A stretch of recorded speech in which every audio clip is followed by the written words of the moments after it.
नमस्कार मित्रों।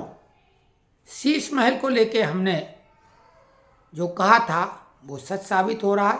शीश महल जिस स्तर का बनाया गया, तो जो मुख्यमंत्री को जिस दायरे का बंगला होना चाहिए उससे वो कहीं बड़ा कर लिया गया।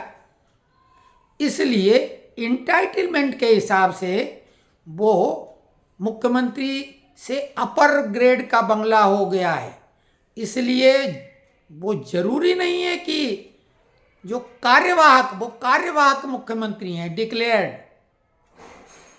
पादुका लेके प्रशांत भूषण ने बोला स्लीपर गवर्नमेंट, स्लीपर सीएम यानी चप्पल वाली सीएम। कुर्सी पे भाई खड़ा हूँ तो आजकल नहीं होते हो, आज ही खड़ा हूँ, न केजरीवाल खड़ा हूँ पहनते हैं न वो। तो ये जो गुलाम वंश 2 की मुख्यमंत्री हैं वो बंगले की इंटाइटल ही नहीं है। दूसरी बात हमने कहा था इस बंगले में बहुत गोलमाल है, हो सकता गुप्त कोई तहखाना हो जिसमें अपना सब खजाना छुपा रखा हो। चालाकी दिखाई भाई, हैंड ओवर करने के बजाय चार्ज, भाई बंगला आपके नाम आवंटित है, आप सरेंडर करें, सरकारी नियम है, फिर पुनः आवंटित होगा।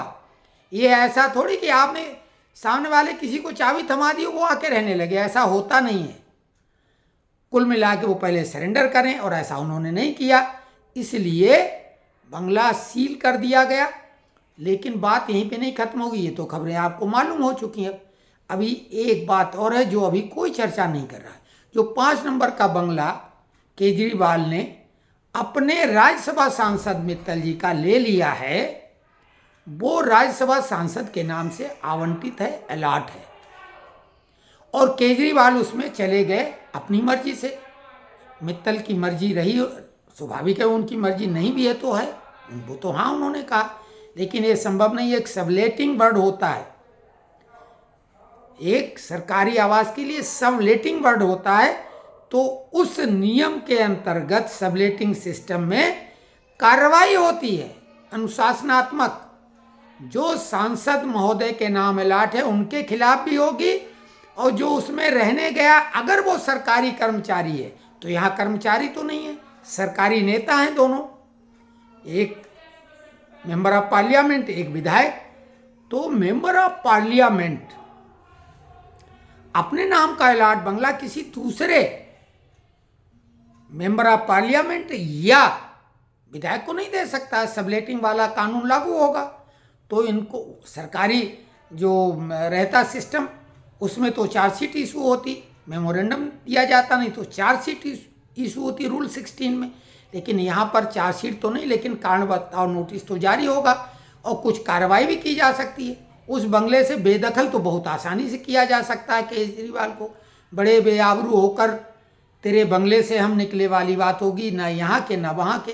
तो ये ज़्यादा चालाकी में होता है, क्योंकि इनकी राशि कौए वाली है, और ज़्यादा चालाक कौआ कहाँ चोंच मारता है। केजरीवाल और कौआ में क्या अंतर है? तो चूंकि अरविंद तो नाम कोई लेता नहीं, केजरीवाल, तो केजरीवाल की राशि है कौए वाली, और जो सयाना कौआ होता वो कहाँ चोंच मारता है।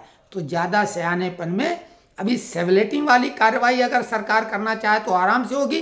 बंगला सीज हो गया है, आज से उसमें नहीं रह पाएंगे, और सरकार को भी इसके मतलब ये भनक थी, हमने तो ये बात खम ठोक के कही थी कि उसमें कोई गुप्त तहखाना होगा। जब ऐसा अद्भुत महल बना है तो आपको याद है ना वो पुराना अली बाबा वाला कि खुल जा सिम सिम, तो इसमें तो सब खुल जा सिम सिम वाला है। तो वो तहखाना तो फिर सरकार ढूंढ ही निकालेगी कोई न कोई तरीके से। तो अब देखिए आगे आगे होता है क्या, बहुत ही कमाल की चीज़ें निकलेंगी।